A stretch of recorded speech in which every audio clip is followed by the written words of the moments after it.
All right. Okay, what's up, YouTube? I'm just finishing my shift. I am in Virginia on I-77. Today, man, I wanted to talk to y'all about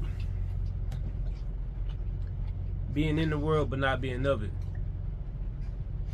Seeing things, hearing things, and not allowing what you see and what you hear to become a part of you. You know, in this world, we use our senses to have our experiences. You use your eyes to see, your ears to hear, your hands and your feet and your skin and all that to touch. You know, your tongue to taste. And with those same senses, it's like that's what builds the reality, you know. And a lot of it, like in school, you're not really taught. You're not taught it. You're not taught at all. That's just like one aspect of living. You know, how your senses. You know, you using your senses is just one aspect of living. It's another part of living that is just as important as your senses are, and it's your intuition. You know, it's that thing that can't be seen. It can barely be heard. It's just more so like a knowing that you have. Everything else is always strengthened. You know, people love to tell people that they wrong, love to tell people that they liars, love to judge people. So I guess our judgment be strong, but that intuition, like, you're not really taught how to strengthen that. You know, a lot of people, me being black, you grow up in a lot of elders and people that are they deep into spirituality. No matter if it's a part of religion or whatever, they be having intuition. You know, their intuition be pretty strong, and they have dreams. I have dreams. A lot of people have dreams. You know, it's not that anybody's special, but I feel like when you start paying attention to what you're dreaming about, when you start paying attention to what's happening around you, like, ain't no such thing as a coincidence. You know, so when you start seeing things that look like coincidences but they're really not coincidences, it's like it's the spirits. It's the spirits, man.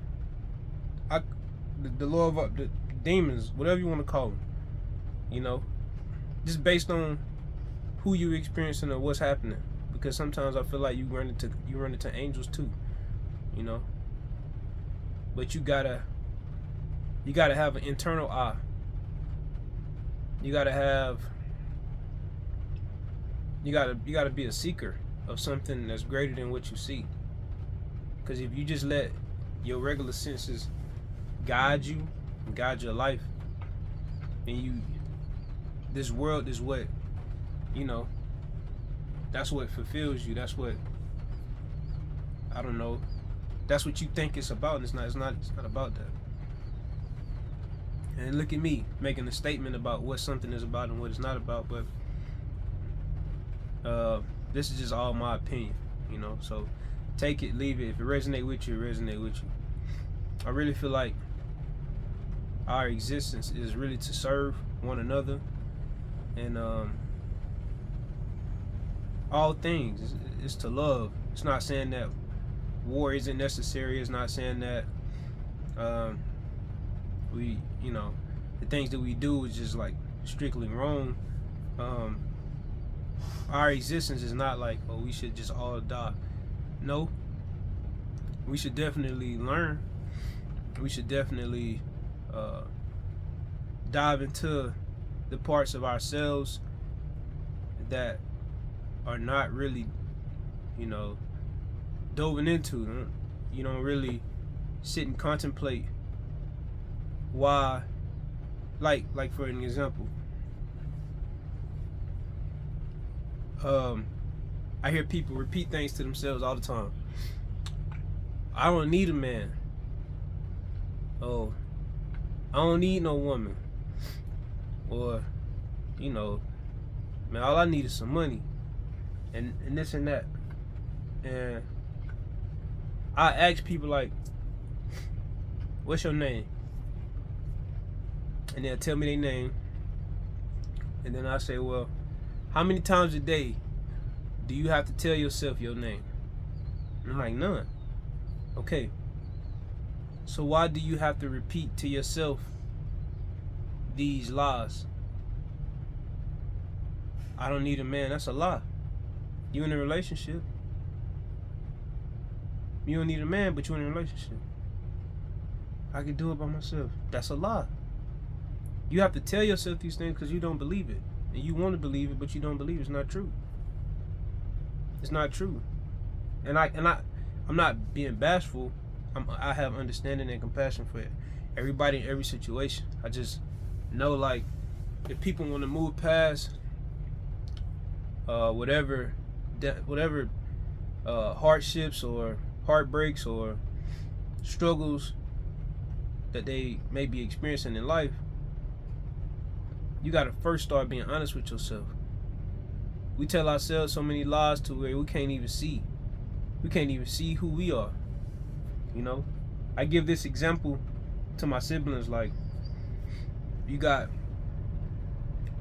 give two different examples. One of them is about birds, and the other one is about the Three Little Pigs. And I'm going to tell you about the Three Little Pigs example.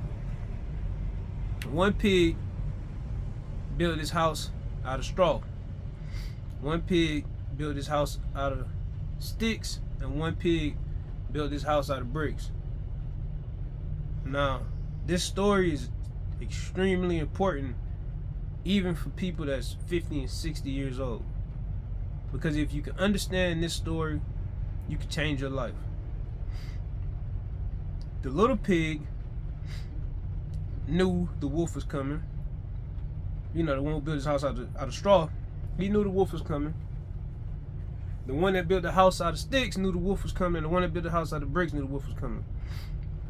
Now, the inevitable truth, like something that you can't argue with, is the wolf is coming and the wolf is going to eat one of the pigs. So you got three different pigs with three different minds, three different hearts, three different choices. Each pig made a choice based on where they were mentally, spiritually, emotionally, and overall, in my opinion, based on their knowledge and how they value life. And now I say this because if you know that your life is in danger, then why not preserve it? You know, it doesn't mean that the pigs that built their house out of straw and stick didn't like love their life or like their life, but I feel like they both lied to themselves about the danger that they knew was coming. It was like being lazy. They chose to be lazy in a sense. They all had everything available to them, but it was probably other things that was important to those pigs a little bit more than like their life, you know? So you could build your house on the foundation of any one of those. If your house ain't built out of truth, then when a hard time comes, it's going to reveal to you that your house wasn't built out of truth. Now, I done built my house out of straw, I done built my house out of sticks, and I done built my house out of bricks. Me personally, I built my house out of all three in different situations. The goal is to have a complete house, all houses built out of brick. My whole subdivision be built out of nothing but brick. So, like, honesty and truth. That's basically what I'm getting at. You know, the pig that built his house out of brick, he realized that the wolf was gonna come and he was gonna blow, probably was gonna scratch, probably was gonna do all kind of different things, but he knew that no wind wasn't finna get through those bricks, and he knew that it was too much for the wolf. So he put time into it. He put time into his life preservation. He spent, you know, he worked hard. He worked harder than both of the other pigs because they thought that taking a shortcut would be more efficient. And a lot of people try to take shortcuts, but they never end up well. And no matter what, like whatever it is, a shortcut is a shortcut. It's a way to do everything. They say it's so many ways to skin a cat, however, whatever. It's a way to get so many things done, but it's the right way and it's the wrong way. Now, the wrong way teaches you, if you're open to learning, what to do. It makes you, in a sense, wise because you have the experience of experience of doing it wrong. So now now you have the possibility of learning how to do it right. But you really only have so much time to do it wrong, like before it could be too late. Because life don't have no like feelings towards like the choices that we make. We make those choices and then that's law. That's what it is.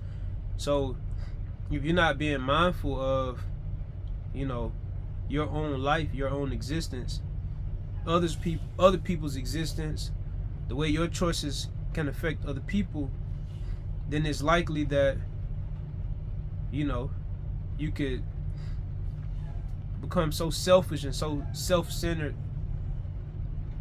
to where you start believing the things that you think, and you start creating, like, it's based out of laws. Like, you may know better too, but it may appeal to some of your pleasures and some of your, you know, some of your desires and insecurities or whatever, and then you go and you find comfort in that space, and then nothing else outside of that matters because you just like in bliss. But it's like, it's no easy way through life. It's no easy way through life, and we will all we all gotta go to the same place. It's no skipping it. It's no I'm gonna go this way. It's like just take the road through life that you gotta take. Stop trying to find ways to win. Stop trying to find ways to beat God, because you can't beat God. The only thing that you could do is run off path, and it's like running off path, it don't do nothing. Like, I don't know if y'all ever, when you was a kid, if you ever seen, excuse me,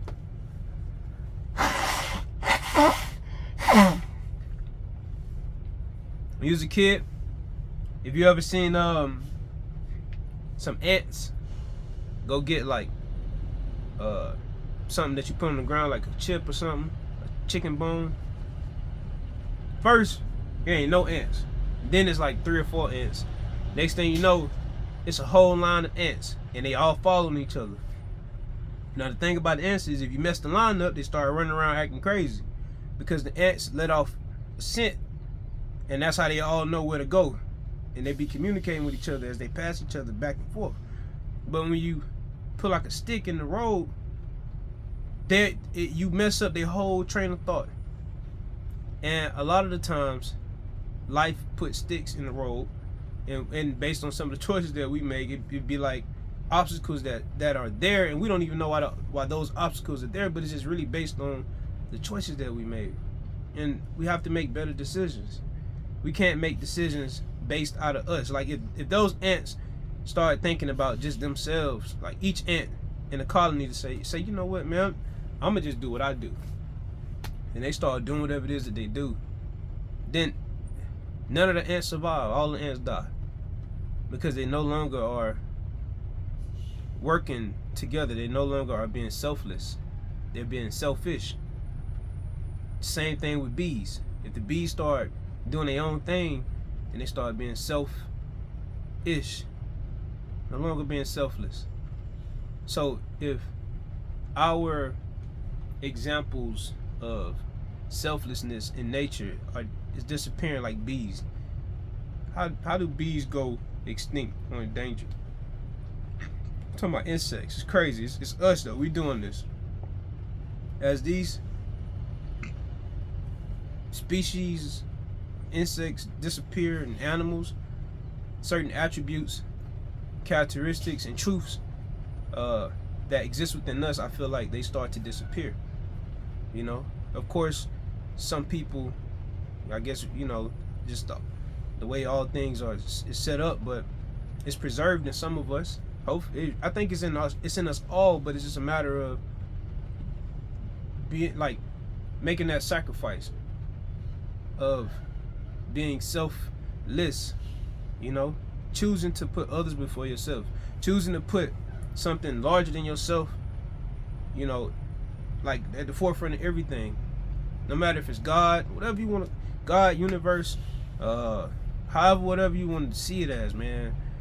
Just choose something bigger than you. You know, for me, it's God. It's not God in the sense of it being a man. It's not God in the sense of it being a woman, the black woman, the white woman, the Asian. It's not none of that. It's not Buddha. It's not Krishna. It's not none of that. It's that word. I just use that word to try to describe what I fathom it to be. But I really can't even say what God is in a sense. I would say everything and nothing at the same time. But no matter what, me trying to convey that into words is always going to be an understatement of what it is. So I just say that to be able to relate to people. But as I'm living my life, the Most High is like always with me. Like I'm always blessed in all aspects of my life. Like I have, like it's so crazy because I just give thanks throughout my day so many times because I see all of my blessings. All of my blessings. Through everything, through the highs, the lows, I see all my blessings, man. And I never get too caught up on either, you know, just the blessings. Like I don't expect like, oh yeah, a lot of people look at blessings as being gifts. Like, oh man, look, I received $10,000 in the mail. Woo, that's a blessing. Like, no, to me, like, not that that's not a blessing, but my blessings are on the coldest day in Texas. I'm working late night, riding on some backwoods out there by Beaumont. My semi truck ran out of gas. Now my gauge, it act funny a little bit, and it was so cold that day.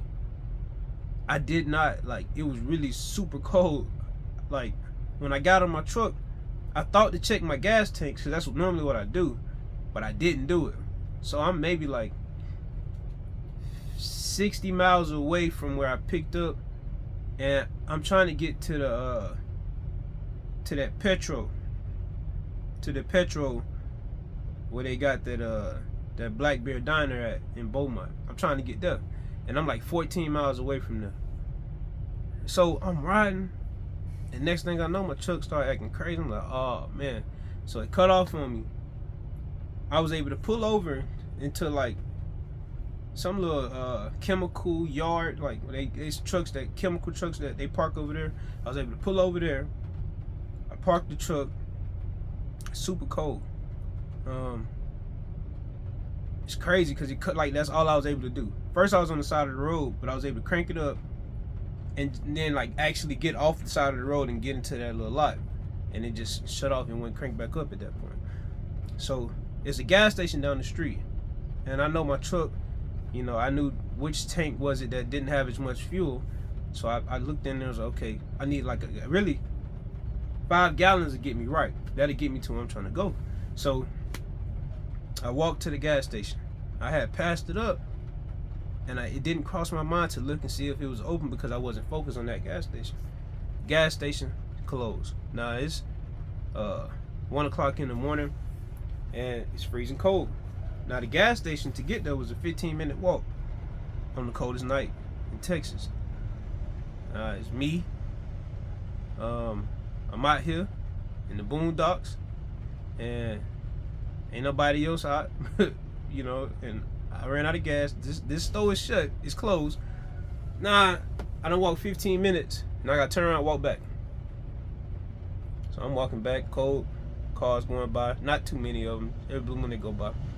So I finally get back to the truck, and I get in the truck, and it's like I only been gone for 25, 30 minutes, and man, you can see my breath in the truck. It's cold. So I'm really cold. So I'm like, okay, my phone charge is good. So I started looking for people to call on Google. I called this one person, these one people. They picked the phone up, and I don't know, at first he was talking about numbers, and I was just like, man, you kind of saying a lot for, I don't need much. I know I don't need much, but people trying to make money. So they came. It was like, yeah, we'll be there. So they came in like 30 minutes. Now I'm in my truck. I get up underneath my sleeping bag. I got on my Carhartt. I got on another jacket. I think I doubled up my socks. Like I got like bundled up, still cold. Now I'm just sitting here for like 30 minutes. So they come, and we ride down the road, get 5 gallons, put it in the tank. I'm good to go. I was able to, get up the road. Sorry. I was able to get up the road, get parked, and, relax and be warm for the night. Get some fuel and be warm. Now, for me, the significance in that story was God making a way for me. Now, you could argue that based on my actions is why I got out of that situation. But I would argue that I could not have foreseen I could not have foreseen the events. That whole day I didn't know that I was gonna run out of gas. Most of the time I'm checking my tanks. So I didn't know. Now you could say it's just error, you should have been checking your tanks or whatever, but I'm not concerned with the fact that I broke down. I'm just appreciative at the fact that somebody answered their phone on the coldest night in Texas to come help me. I'm appreciative that, all it took was 5 gallons of diesel to get me right. I'm appreciative that, I didn't have to sit out there for 2 and 3 hours, because a lot of the times that's what they'll do, and then they'll charge you a couple $1,000 just because you bothered them in the middle of the night. But these people that I guess God put it on their heart to answer the phone for me came, and they were just good people overall. They were just great people, and I was just so thankful for them. I was thankful for them answering my call at 1 o'clock in the morning, because they didn't have to, So situations like that is what I'm speaking about when I be talking about blessed. Like, I'm always seeing my blessings, man. My 2-year-old, she ain't even 3 yet. She'll be 3 in April. She basically fully potty trained. My 1-year-old, she really can walk, but she be playing around. She just turned 1, but she be waving to people by and hey, and she be saying her ABCs, and she can't even fully speak, and it's like I be thankful for all of those experiences. I be thankful for all those moments, man. All the times that I was able to be with my family when they needed me. All the times that, like, when my kids was born, I was able to be there. I pulled both of my kids out. Like, she pushed and I pulled. And when we wasn't at no hospital, none of that. It was just us. And we had a midwife. But literally, I pulled my kids the first. My hands touched their body before anybody else's. And for me, it's moments like that is just me seeing the beauty in my own existence, in my own life. And then me also, I have to put in too. I can't reap all this is a bunch of beautiful stuff I'm able to witness and experience. And I can't be out here doing whatever, thinking selfishly, like, nah, I don't do none of that. Like, I'm on one track minded. God and my family, that's it. God, my immediate family, and then my extended family. Friends in the world, everything else comes after that. But like, that's it. That's it. I'm serving something higher than myself. I'm becoming better for myself, but also for others. So, if anything, I would say, seek honesty, seek truth, be honest with yourself. The truth really will set you free. Be honest with yourself, because you know the truth. We know when we did wrong. We know when we done lied about something. We know when we done stole something. We know when we done cut somebody off in traffic and we was wrong. We know when we was wrong for talking trash to somebody and they ain't did nothing to us. We know when we was wrong for taking advantage of a person that was probably a little bit timid. Like, we know when we wrong. But we never really sit in that. We find ways to justify those wicked ways, and it's like, nah, don't justify that shit. Like, fix it. Fix it. It needs to be fixed. Because as long as it persists in this world, wickedness is going to persist. Now, the wickedness is always there. But once you start seeking truth, you start shining the light in dark places. And when you start shining that light in dark places, the wickedness ain't got nowhere to go. So it got to get away, because that light bright. And if it get in that light, it might get burnt. So it's one of those things where it's like, life shouldn't be about money. And it shouldn't be about material. It shouldn't be about gaining nothing in this world. Life, in my opinion, should be about your soul and the souls of others. It should be about being selfless rather than being selfish. It should be about love and compassion. You can't buy these things. You can't buy them. You can't find them up underneath a rock. You can't find none of this stuff in the world. The only place that you can find this stuff is within yourself. So for me, that's my truth. That's the way that I'm building my house. My foundation is built on truth. I have to be honest with myself. In order for me to be honest with anybody else, I have to love myself in order for me to love anybody else. And what I'm doing right now is me giving my love. This is how I share my love. I'm not good on Valentine's Day.